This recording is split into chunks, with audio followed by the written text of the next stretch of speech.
Yo, salut les techos, c'est Mickaël de tech2tech.fr. On se retrouve aujourd'hui pour parler du programme Insider, programme mis en place par Microsoft au tout début de Windows 10, donc sur les premières bêtas de Windows 10, et qui est toujours en place pour tester les nouvelles builds. Donc les builds, c'est les nouvelles versions de Windows 10. Et du coup, il y a un programme qui s'appelle le programme Insider. Vous pouvez retrouver toutes les infos sur insider.windows.com. Et ce programme est ouvert à tous. Il n'y a que deux prérequis. C'est avoir un compte Microsoft, que vous pouvez créer gratuitement très facilement, et avoir bien entendu un PC sous Windows 10. Une fois que vous avez ces deux choses, vous pouvez vous inscrire sur le programme Insider depuis le site de Microsoft. Donc c'est très simple, vous mettez votre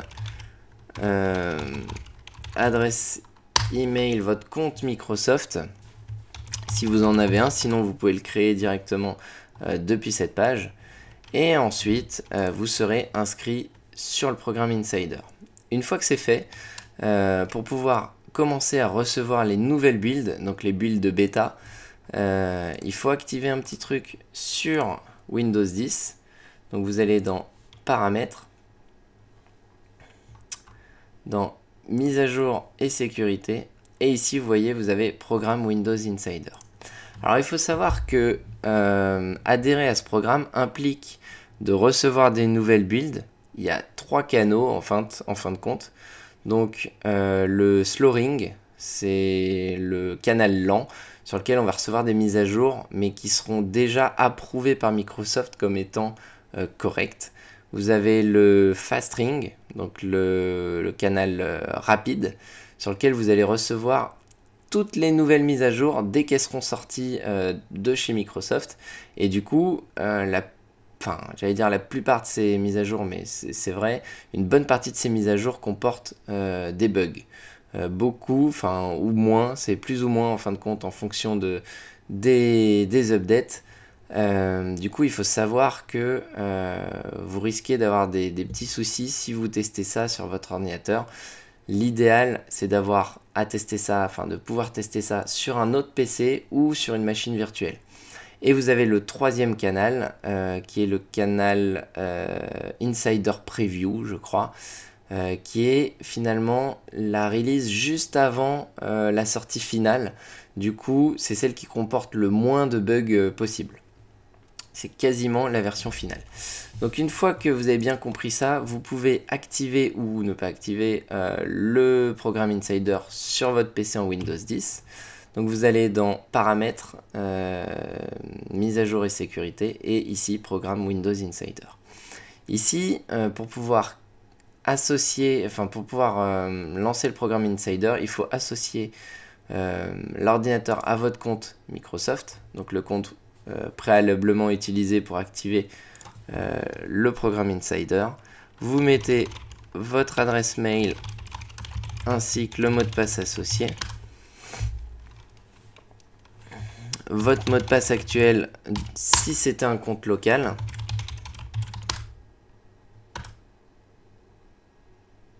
Donc ensuite, votre compte est correctement associé, votre compte Windows Insider, à votre ordinateur. Maintenant, vous n'avez plus qu'à cliquer sur Commencer pour activer le programme Insider.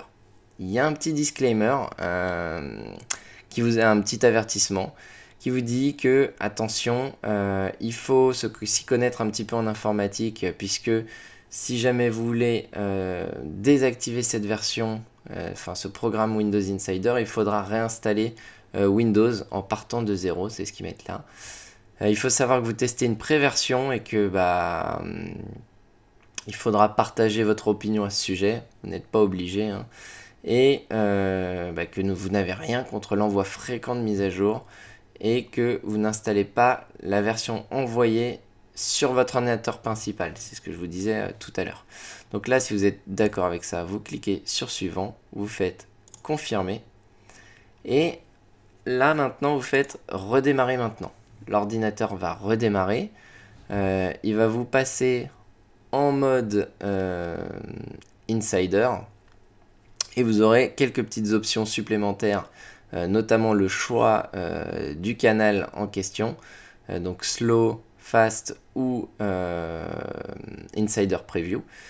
Et une fois que vous aurez choisi ça, vous commencerez à recevoir les nouvelles updates. Donc là, on va s'authentifier. Du coup, on s'authentifie avec notre compte Microsoft. Donc nous voilà authentifiés maintenant sur l'ordinateur.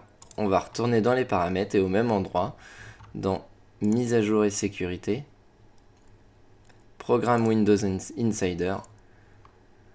On retrouve maintenant une nouvelle option qui va nous permettre de choisir le niveau d'Insider. Donc vous voyez que par défaut nous sommes sur le Release Preview, ce qui est tout à fait normal puisque c'est la plus stable finalement. Mais l'idéal, si vraiment votre idée c'est de pouvoir tester toutes les dernières nouveautés avant qu'elles soient déployées au grand public, l'idéal c'est de vous mettre sur le canal rapide et à ce moment-là vous allez pouvoir recevoir les nouvelles mises à jour. Vous pouvez forcer en cliquant sur rechercher les mises à jour, sachant que parfois ça peut mettre quelques minutes à quelques heures avant de vous considérer bien dans le canal rapide. Ensuite, il faut savoir que les mises à jour sont très fréquentes quand on est en rapide. Elles peuvent être assez lourdes si c'est des grosses mises à jour. Donc, faut pas étonner que l'ordinateur télécharge souvent. Une fois que vous avez fait ça, donc vous allez pouvoir, vous voyez là, il dit qu'il est à jour alors que ce n'est pas le cas parce qu'on n'est pas encore sur une nouvelle build. Mais dans quelques heures, j'aurai juste à cliquer sur rechercher les mises à jour pour que ce soit effectif. Le fait d'être dans le programme Insider, ça vous permet également de donner votre avis sur les nouveautés. Et pour ça, vous avez juste à ouvrir le hub des commentaires. Donc vous allez dans la barre de recherche, vous tapez hub ou commentaires. Et vous allez avoir une application du store qui s'appelle hub de commentaires et qui va vous permettre de donner votre avis sur les nouvelles builds. Donner votre avis, critiquer, discuter des nouveautés, mais aussi être au courant des nouvelles builds qui vont sortir et des mises à jour de ce qui a été envoyé en fin de compte sur les nouvelles builds. Donc là on est sur l'accueil. Donc il nous explique comment découvrir le nouveau thème sombre pour le hub du commentaire, etc. Si vous allez dans les annonces, vous allez retrouver beaucoup d'informations sur les nouvelles annonces. Par exemple, il y a quelques jours, il y a la build 15.014 qui est sortie. Vous allez pouvoir retrouver toutes les nouveautés sur cette build. Donc moi, souvent, j'écris des articles sur ces nouvelles builds. Mes informations, je ne les invente pas, elles viennent de ces annonces-là, du hub de commentaires. Si jamais vous avez quelque chose à annoncer, un commentaire à partager, vous avez juste à aller sur la partie commentaires, à cliquer sur ajouter un commentaire et vous allez pouvoir mettre une suggestion ou un problème. Une suggestion pour une nouveauté que vous voudriez avoir ou un problème que vous avez rencontré et que vous voulez signaler.